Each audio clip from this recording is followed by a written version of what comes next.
Friends, as time changes, many things change and new solutions emerge for the challenges that we face. We should understand those solutions in time. The biggest challenge at the door today is destruction. Not being able to manage time and not being productive, and to solve this challenge, the new theory, the new concept that we are going to discuss today is of mind management and not time management. Today's book summary is Mind Management, Not Time Management Productivity 1 Creativity Matters, written by David Cudvey. David Cudvey is also a writer and podcaster. He helps people be productive in their creative work. His books have sold more than 9 million copies. David, TED's The Post and Observer. So the thing is that many books and speakers tell us how to use our time effectively. They tell you to do this or that. But the truth is that to get things done has nothing to do with time management. It just depends on how you manage your mind. This summary is going to teach you some simple and powerful techniques to achieve mind management. So let's start without delay. Today's book summary: Mind Management, Not Time Management Productivity Fan Creativity Matters by David Cudvey. You see it all around you. Everyday people are busy in making money. That is why you should use every second at the right place. To make money, you can fill your calendar with different activities. They make you so stressed that you don't have time to rest, and not only this. Nowadays people have started multitasking, i.e., doing many things at the same time, like answering emails while having lunch. Is this the same hustle culture? It is a part of which everyone feels proud. Has it become common to always feel tired, angry, or upset? This summary will prove that time management is no longer useful, and you will not get anything from it. You can use this. You will learn how mind management can help you achieve success and do any work. Maybe you will also learn that there is no need to hurry in achieving something. Mind management, not time management, is a better way to achieve your goals. So let's start with this first chapter: Mind Management, Not Time Management. The author of this book, David Cudvey, did not consider himself a writer. He did not like writing since childhood, but one day he was offered such a book deal that only a fool would refuse.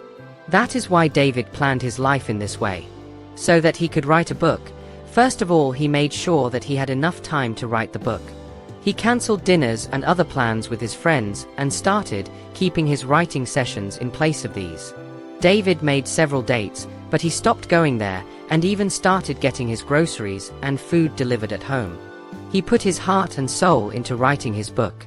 A writer has a box of words in his mind, but he is not able to do anything with words.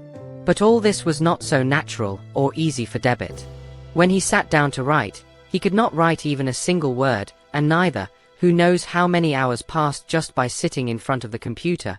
Then he started feeling the pressure on himself. David had to finish 25% of the work of the book in the next few weeks and show it to the publisher. If he was not able to do so, the deal could get cancelled. David did not want to disappoint his family and friends. He decided to join a retreat in Costa Rica. He knew very well that he would not be able to write anything even after going there. Does this mean that joining the retreat will not help him? He had regrets, of course, but David thought a change of location might help him get over his writer's block. David began to regret saying yes to the retreat and moved out of his house to get rid of his frustrations. When he wanted to do this, he met Diego, who was on the other side of the road, and he called David as if they were friends. Diego called David with a hand gesture and started talking to him in Spanish. David was like an idiot. Did not want to be seen, so he responded to Diego's statement. David found out after talking to him that Diego wanted to talk about something like this. He loved walking on the beach and the rainy season. Their conversation did not last long, but David felt very good after this. When David returned home, he again sat in front of the computer the next day. David was able to write the first chapter in 1 hour. This made David understand what had happened, that he was able to write. The reason was not to find time to write. Time management is no longer effective. You need to manage your time.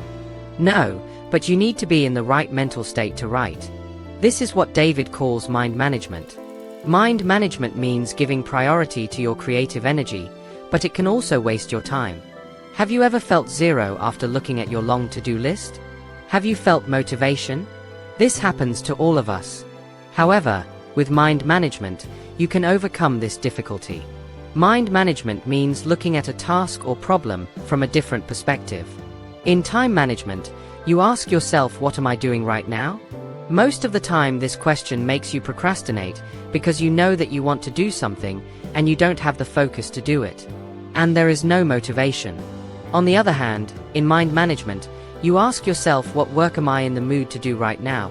But what should I do that fits with my mood and is the best way to complete my work? That your mental state and the work being done should match each other. This way resources like energy and time are not wasted. The next chapter is the creative sweet spot. Being creative is not something that comes to you easily. It is not a grocery item, which you can buy. The process of creativity takes time. To tell a story, write a song or make a painting, it is very important that your state of mind is right. David uses 2 types of thinking to get into the creative mode, which is divergent thinking and convergent thinking. Divergent thinking happens when your thoughts are scattered. In this, your focus is on many things. When you combine these different thoughts, then it is called convergent thinking. Then the writing is of, take an example. You want to say something, but to say it you need help. There are several ways to say it. First, what do you want to say? Do you want to say it formally or as if you were talking to a friend? Do you not want to give it a name, or do you want to tell everyone? If you want to give the impression that you have written it, this is called divergent thinking. Convergent thinking is when you choose one of your options. For example, suppose you want to write about your first love, you can give your writing to your readers. You want to present the tone as a friend. You do not want to give it any name because you do not want to reveal your identity to everyone. That is why to create good creative ideas, you need both divergent and convergent thinking to make your final product brilliant. To create, you need the best ideas, but how will you find these ideas? By identifying your creative spot. Your creative spot tells you about the time and place in which you can do your best creative work. Creative work is not such a thing. This is something you can do with the help of a guidebook which contains some logic or some mathematical formula. Creative work is not useful. It is a unique thought process which we often call insight. According to neuroscientists, insight is a sudden feeling or change in perspective. Insight can also be considered a movement of urine which occurs when one gets something. Tears of joy come to your eyes. Have you ever suddenly got a brilliant plan idea? It is called eureka, or you have found this moment. It happens when you suddenly find some missing words of your song, or you are able to recite your song. Find a perfect plot of the story and now want to pet something again but don't know what to pet. Then suddenly remembering to pet your favorite cartoon character would be a thrilling moment for whom you will get to know a lot during your special time. Finding your creative spot can be easy. Remember, this is about mind management, not time management. Your energy is not the same every day or throughout the day. Just like your job expends a lot of your energy, your work also expends a lot of your energy. Activities like socializing with friends or working on your painting or novel also take up a lot of your energy. That's why find the right time of the day when you have the most energy. You also have to be in sync with your system, i.e. your sleep cycle. This system helps you stay in place during the day. Think of it as a line going up. The more you get, the more energy you have. The more you stay awake, the more alert you will be, but staying awake and alert stops your sleep clock. In other words, if you do not sleep well for one night, your sleep clock increases a lot. Try to reduce your sleep clock. Think of it as a line going down because it drains your energy. The lines of both your system and sleep dead meet at around 2:30 in the early afternoon. This is why you feel sluggish and tired at this time. Your body clock understanding helps you to focus on your work easily. Many people work very focused in the morning. For example, the best violin players practice diligently for the first 2 to 4 hours of their day. Famous writer Virginia Woolf and psychologist BFPs do this because morning is the time when people are fully awake and most active. Stay alert. David has another way to find his creative spot, which he calls the first wave rule, which helps him stay disciplined in completing his work when you spend the first hour of your day on your project. If you apply this rule, then it is called the first wave rule, and it should not be any ordinary project, but it should be your most important project. By doing this, you will be able to complete that project quickly. Hearing this, you might be wondering whether this is really possible. If yes, then the answer is yes, it is absolutely possible. Start your day with the most important work, that is, with a task that you have to do. By doing this, the chances of you being lazy to complete it are greatly reduced. It also prevents interruption in that work.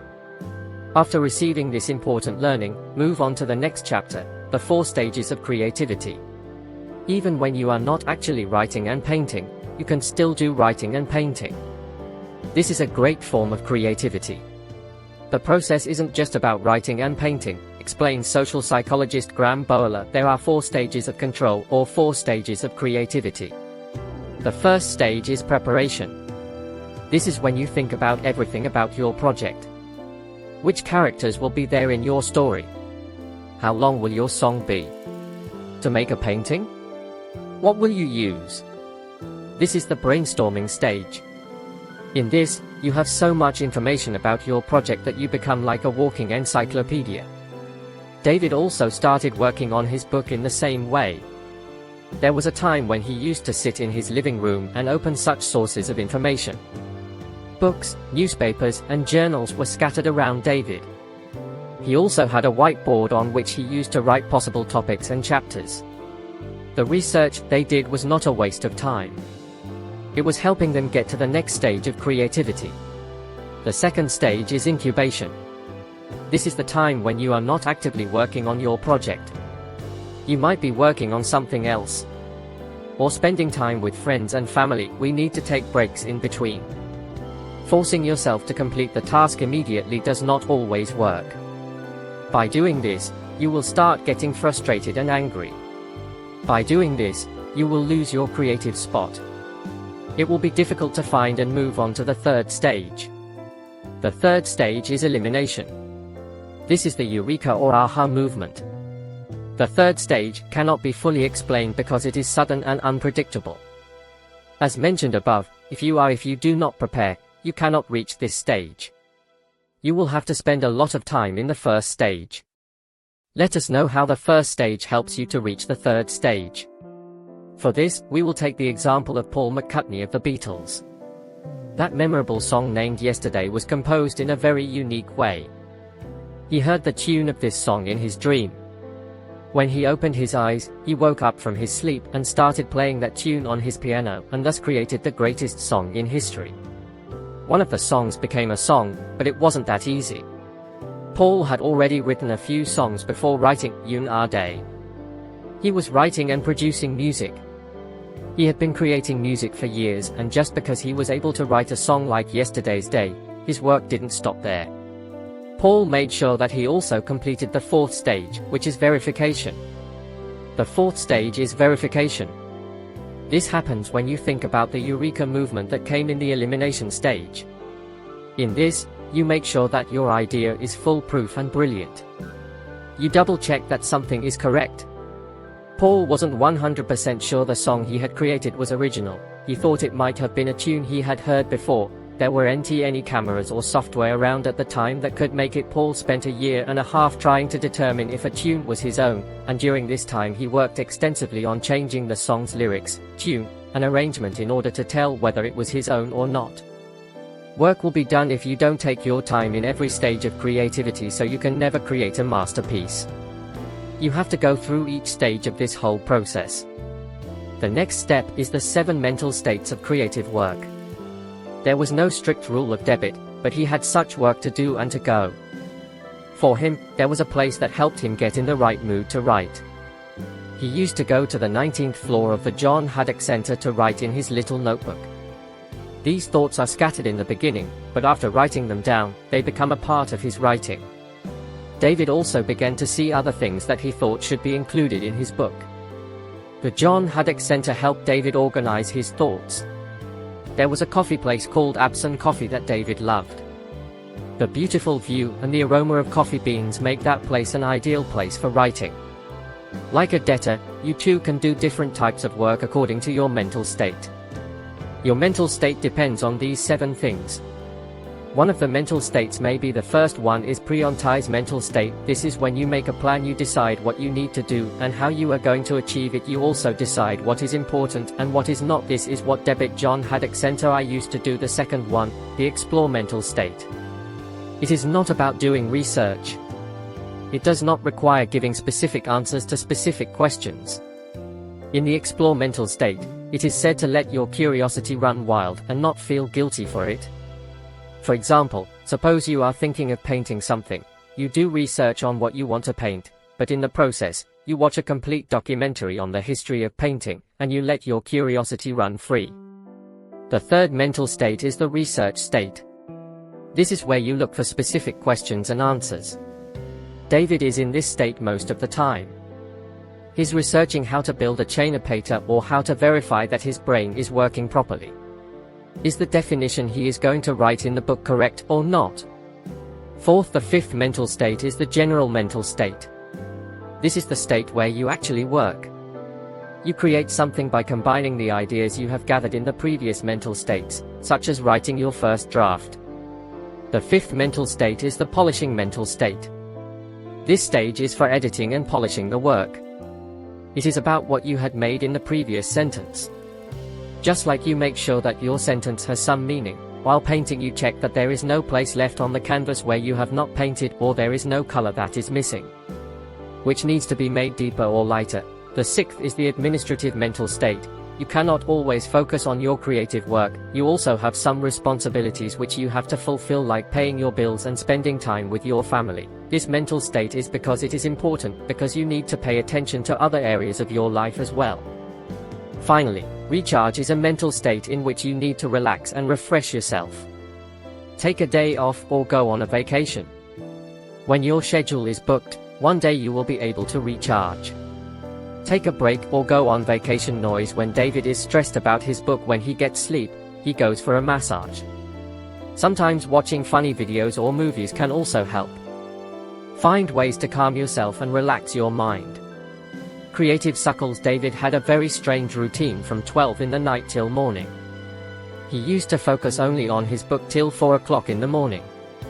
At 4 o'clock in the morning, he would switch off the light, shut down his computer and sleep till noon. The next day, in the afternoon, he would get the debit ready and go to the coffee shop. He would work in the cafe till it closed. There was no time to do it.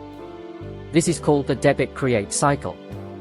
It is a repeating cycle in which, along with moving forward in your work, you also get time to rest. There are 4 stages of creativity in the creative cycle in which you prepare: include, bet, eliminate, honor, verify. The creative cycle doesn't have to be based on a set amount of time. It can be based on weeks or even different seasons. Let's look at an example of a creative cycle. The first stage of creativity is called preparation. She likes to do it at night. In the peace of the night, it helps her to focus, so she gets a lot of information for her song and goes into the second stage of creativity, which is incubation. When she sleeps, can't concentrate on her creative work. Sub feels inspired and reaches the third stage of creativity, which is illuminati. She gets an aha moment and gets the right words for her song, and she immediately writes them down on a tissue paper kept with her. She spends the afternoon refining her song. She replaces some of the words with better ones and chooses the best instruments to play the tune. There are so many options for managing your mind. You just need to find the one that works for you. The next chain that suits you the most is Apta Creative Systems. Once David was in a big trouble. He had to do an interview with Dr. Rock for his podcast. Dr. Rock was an inspiration for David. He had written a book called Your Brain at Work, with the help of which David was able to understand that in creative work, how does mind work. David considered Dr. Rock as his ideal, but on the day when David had to talk to Dr. Rock, he had to face many difficulties. Earlier, construction work was going on in the apartment which he had rented, and he had to spend the whole day there. It was noisy. There couldn't have been a worse situation to record a podcast. Secondly, David had recently moved to Panama City to write his book, but didn't know his new neighborhood very well, so he had no idea why. David had no idea where he could find a good place for the interview. Thirdly, David knew that it would be impossible to reschedule the interview because famous people like Dr. Rock are always busy. This was a once-in-a-lifetime opportunity. It seemed like it was clear what was going to happen. David would have to cancel the podcast. Nothing was going right that day, but Bit's creative system got activated and he wrote an email to Dr. Rock, and somehow suddenly he said no, not feeling hopeful. He had solved every problem he could think of. Eventually recording with David. Doc Rock was successful in doing this. The creative